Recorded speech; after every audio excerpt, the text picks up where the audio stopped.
Hello, everyone, and welcome to Five Things You Need to Know, hosted by the UCCS Alumni Relations and Annual Giving Office and the Alumni Association.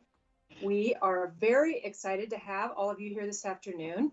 My name is Joanna Bean, and I am the director of the Alumni Office here at UCCS. And this afternoon, we have Dr. Rhonda Williams with us. This series, brought to you by the Alumni Office, brings UCCS faculty and staff experts to you and to share their exciting work and their research and their teaching.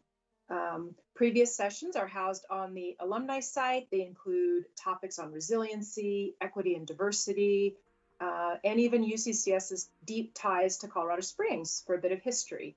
So as I said, today we have Dr. Rhonda Williams with us. I'm excited to introduce her to you all. She is a professor in the College of Education. She's been at UCCS for 20 years now.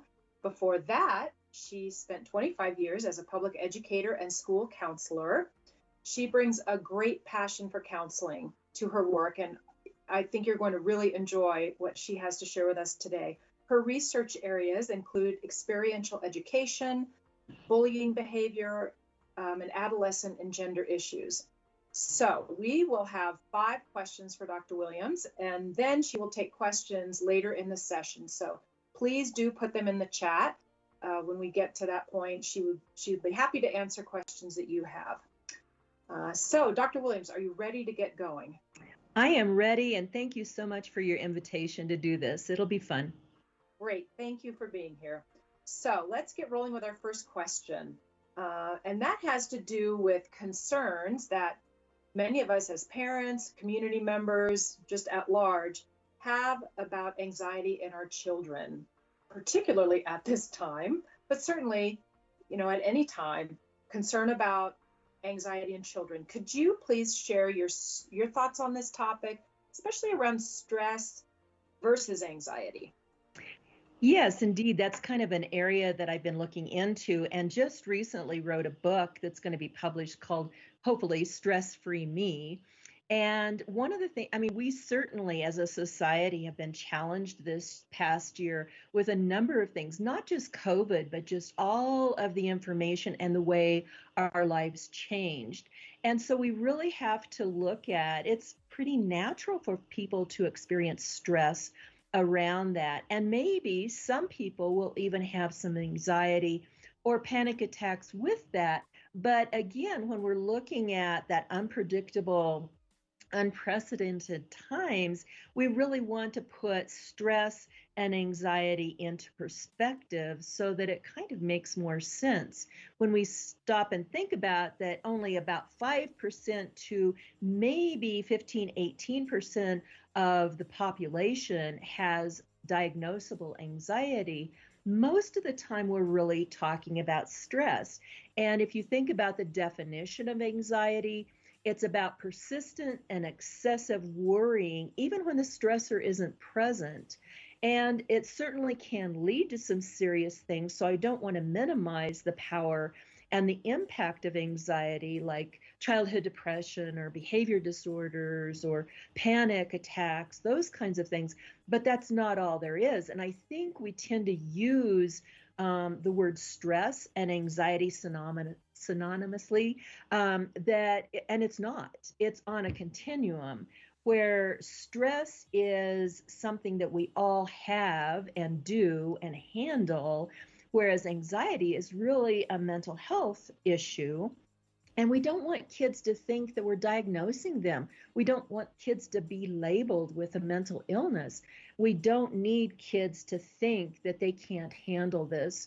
So that's kind of my thinking around stress and anxiety, that stress is not the same thing as anxiety. But also that we can challenge that word and start using the term stress because that's normal, common, we all have it. And, we know that as a definition of stress is what arises when something you care about is at stake. And I think that makes more sense on what stress is and what anxiety isn't.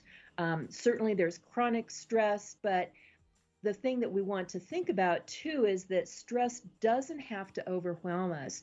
and we have coping skills. So we need to provide kids with the coping skills and give our kids a chance to not be diagnosed, but to learn those coping skills so that they're more healthy and they react and emotionally regulate in a better way. Well, that's a great place to pick up our second question now, which is how can the parents and guardians and even other adults in children's lives help children through stress? Boy, I could probably do 8 hours on this topic because there's so many fun things to talk about that we can teach kids.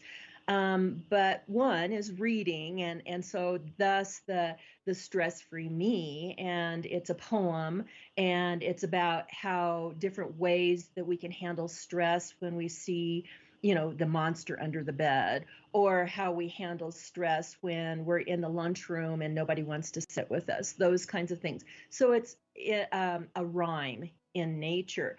But so reading, any kind of bibliotherapy that you can do with your children, whether you're a parent or a teacher, educator, or just a community member, makes a huge difference because it calms kids. It calms me when I'm reading to somebody, and it kind of gives us a relationship. And one of the number one things that we know that keeps kids in school is relationships with a significant adult. I think the second thing to talk about, and parents don't need one more piece of pressure on them, neither do educators. But what we do know is that modeling is part of the process. And we know that being conscious of how we handle stress as adults has a huge impact on how kids pick up on that. We model for them. So if we get anxious, if we get wound up about something, maybe something that's not even a really big deal on a scale of 1 to 10, then our kids start seeing, oh, that's how I'm supposed to be handling this. Research shows that how kids learn to cope with stress is based on how parents and significant adults handle their stress. They're watching us all the time. So we really want to kind of be conscious of how we handle stress. Maybe we need to learn some coping skills too, and that how they perceive stress we can manage by how we talk to them. So languaging is extremely important, and the language messages that we send. If we do less problem focused language and more solution focused or strength based language, it changes how they perceive themselves and things like stress. For instance, if you ask a kiddo, hey, are you nervous about going to school with COVID face to face with your other peers? Guess what? The message to them is, oh, I'm supposed to be nervous about going to school because of COVID. Now they perceive it completely different. Their stress, anxiety levels escalate, and we haven't helped them in that process. We thought we were, but now we've given them a message we didn't mean to give them. Instead, if we do strength-based conversations with them, do you know how good we've been handling this whole situation? We wear our masks, we wash our hands, we social distance. We've been doing such a good job, and I know you're going to handle that well at school too. That's strength-based language, and I think that that changes things as well. Also, just teaching kids about breath breaks, time to take a breath break. And we know from especially children that have been traumatized that even yawning changes our ability and our serotonin levels. So just teaching kids it's okay to yawn. It's not a negative sign. It's actually one that helps us refocus and re-energize. And then certainly the other one that I love that's quick and easy is just putting your hands behind your head and leaning back on your chair, because it raises the diaphragm, it allows more oxygen to enter your body, and it gives you a breath break. Or finger counting and taking a deep breath each time a finger touches the thumb. And who knew, right? So easy for us to do.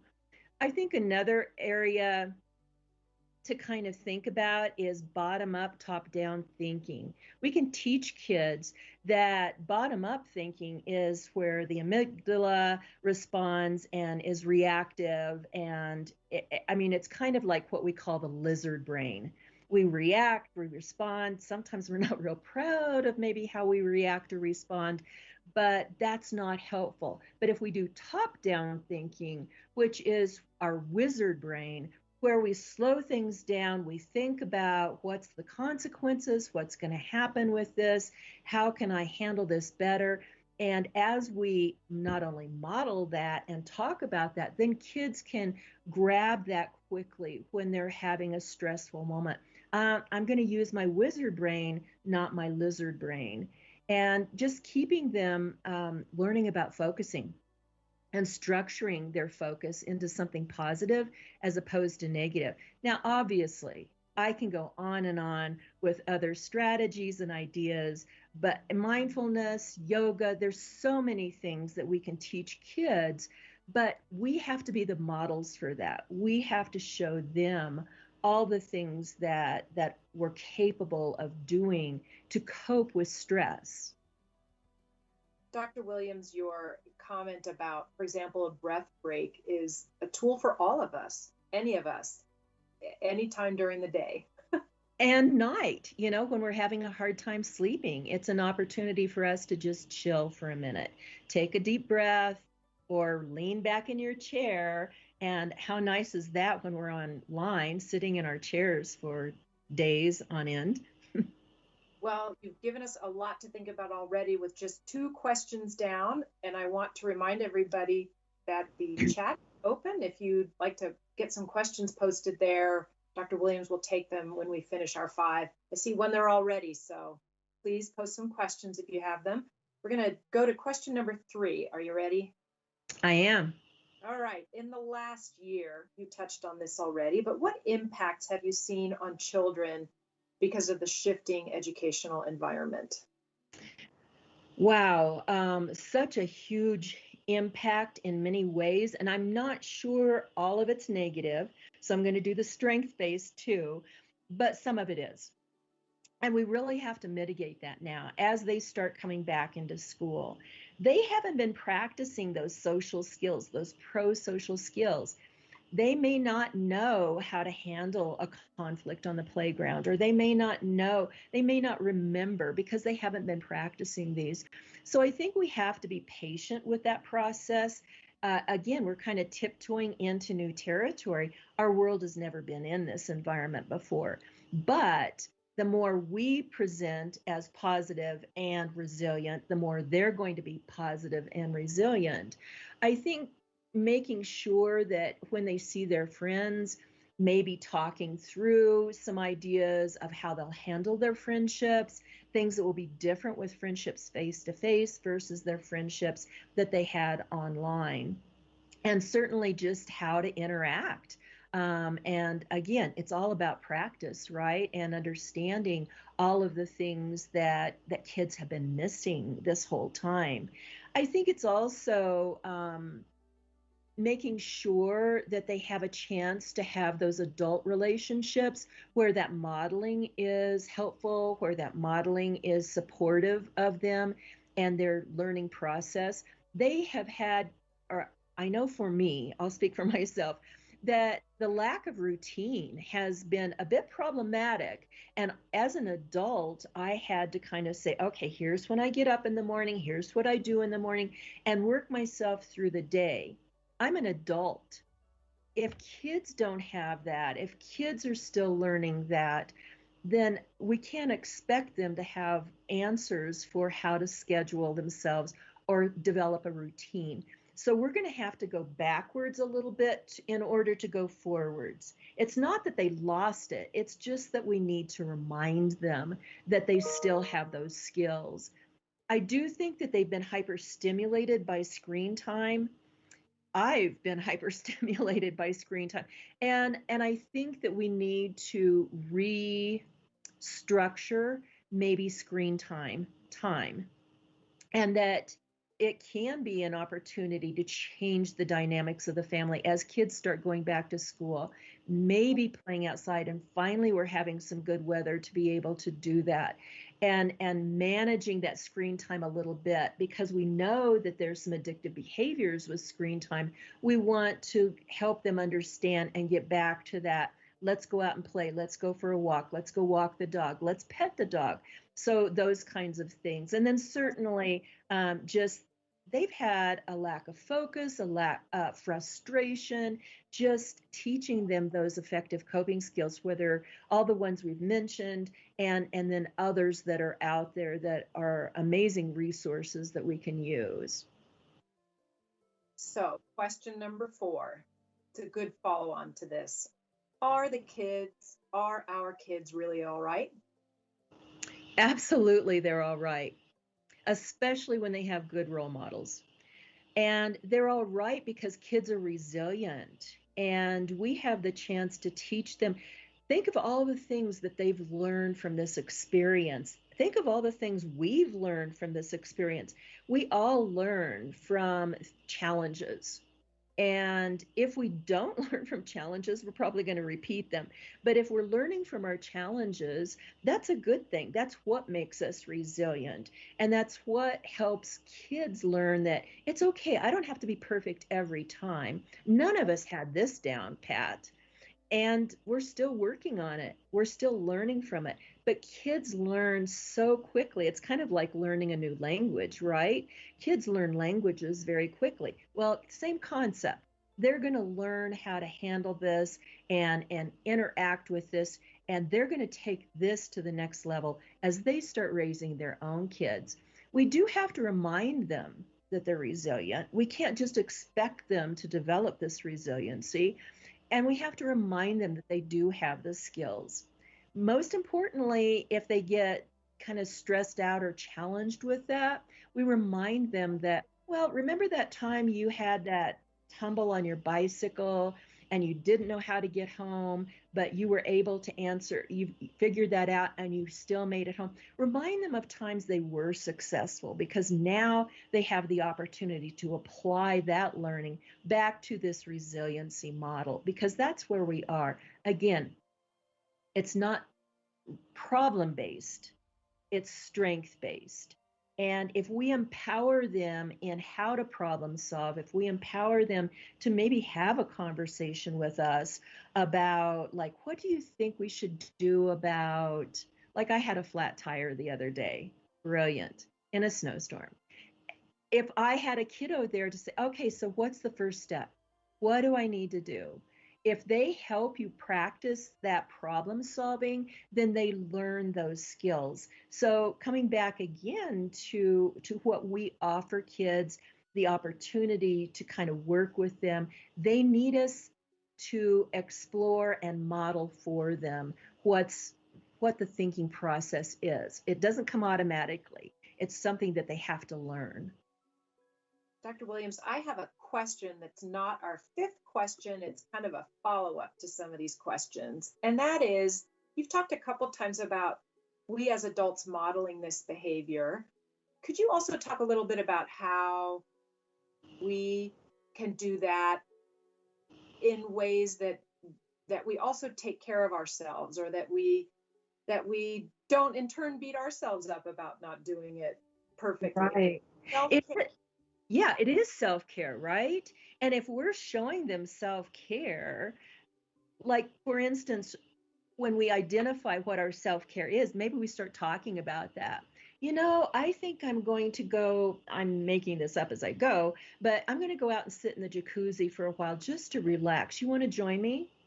That's my self-care today. And we start using those terms, then they're like, oh, that's what we're supposed to be doing. I'm not going to watch TV right now because that's not helpful for me, but I am going to go for a walk. You want to join me? So, yes, we have to do our own self care. And right back to what you just said, if we're kind of demonstrating how we can manage this, they learn how to manage it. And that's what we want for our kids. Once they start seeing, oh, this, but on the other side of it, they also learn the mismanagement or the dysregulation, and we don't want them to see that. If I was talking to a group of people today, if teachers get all hyper and upset about something, the kids get hyper and upset.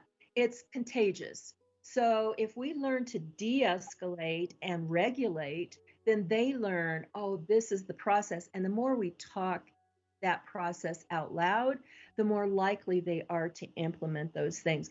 So self care for us is just as important as it is for the kids, but then they also get to see us doing self care. If we're managing ourselves, they will learn to manage themselves. Hopefully that makes sense. It does. I think the idea of modeling can, as an adult, can provoke a lot of pressure to do it. Oh, I'm modeling. I need to get this right. Yes, and it does feel like pressure, but we're parents and there's never not pressure as parents. The most important thing is when you feel good about what you're doing, then it shows them, oh, that's okay. That's all right. It's okay to make mistakes. It's okay to learn as we go. We don't have to have all the answers. How refreshing is that when kids can learn that early on instead of being pressured to have to be perfect and have all the answers, which none of us do? Well, we're coming in on our fifth question, and I just want to remind those of you who are with us that please feel free to drop some questions in the chat. We have a couple already. Our fifth question for you, Dr. Williams, is what has your silver lining been in this past year as we round the corner on a year of this pandemic? Indeed. Other than the tire I had to buy, which was not fun, I would say I have paid a lot less on clothes because I haven't needed them. I haven't had to buy a lot of makeup because I haven't been wearing it.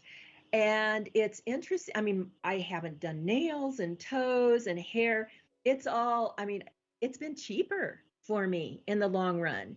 And things that I usually are self care things like my nails, I don't need those. I don't have to have those. So I've kind of reframed how I see the world versus need and fun to have. So kind of processing that a little bit differently. And really, it's been kind of relaxing in some ways. I've actually slowed down and haven't had to be on all of the time, which is what I typically do. So there's a sense of new relaxation that I didn't know I was even capable of. So that would be a silver lining for sure. Thank you. Such great information you're sharing with us today. I want to look at our chat and see we have a few questions if you're ready. We did have one person comment and about loving the strength-based language advice. Thank you for that. Here's a question. Are there coping skills that are easier or harder or more difficult for children to learn and practice? Are there harder ones? Sure. I think that that's why the earlier we start the prevention and the earlier we have the information and the coping skills and the development, the better we are in terms of planting those seeds and they grow with the kids, right? I think all of us can identify things that we struggle with as adults. Positive self talk. I can be the worst with positive self talk. If I'm bad and I'm saying, oh, I'm so fat, or oh, I'm so whatever, old, or whatever, if I'm saying those things, then again, it's back to that modeling piece. So we want to kind of rethink how we present ourselves as healthy human beings with coping skills. And if we're presenting ourselves in that way, then the kids will definitely pick up on that. It may be harder for them to understand that if there is that negative self-talk or negative language. Certainly, I would refer you, one of my favorite authors is Carol Dweck with Growth Mindsets, Fixed Mindsets. And she does such a nice job of presenting how to change that language, and certainly a resource. It's not as easy when we're in the habit as adults of saying those things or reframing those fixed mindsets.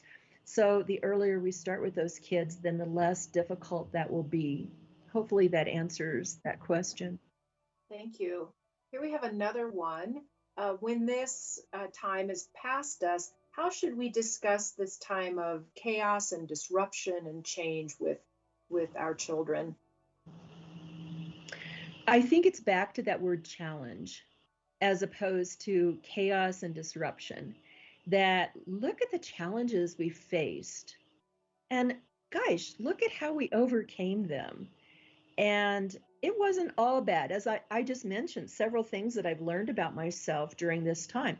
All of us can find those several things that we've learned about ourselves. Allowing that learning possibility is pretty important. It's about how we language it. If it's perceived as destructive and negative, then that's how the kids are going to perceive this. But I'm wondering if some of them aren't really identifying their resiliency in how that they've changed in a positive way. Not just the challenges, but how they've overcome those challenges, and rethinking that. I would tell you to look up the Kintsugi cup method, and it's Kungsi, I believe. I think I'm spelling it correctly, and it's about a work of art from Japan where somebody broke a, a, a glass. Actually, it was a bowl, and they tried to get it fixed very quickly. And they started using they took it to the first person they could find, which is a goldsmith, and they put gold in all of the cracks and made the most beautiful model of, or a beautiful bowl that before was just a plain bowl. That's kind of a powerful way to think about how we can use what we've learned this past year. We've broken our bottle or we've broken our bowl, but we get to put gold back into it and make it a beautiful thing, a beautiful work of art, as opposed to a broken bowl. Mm-hmm.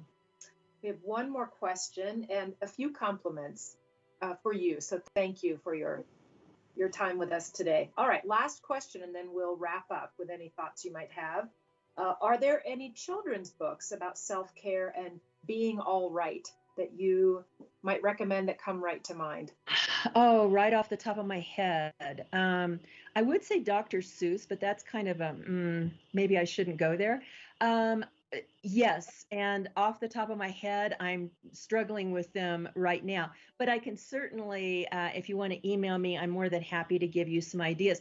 And hopefully, our book will be out soon with that very thing. I mean, we realize that there's a need for other ways to handle stress, but oh, there's so many excellent books, and of course I'm not coming up with them right now, but by all means, and there's some great bibliotherapy sites out there that can give you a list of books that will fit your needs. And again, I think high school kids like books being read to them just as much as little kids do. So don't minimize the fact that, oh, this is a high school kid, they're going to hate this.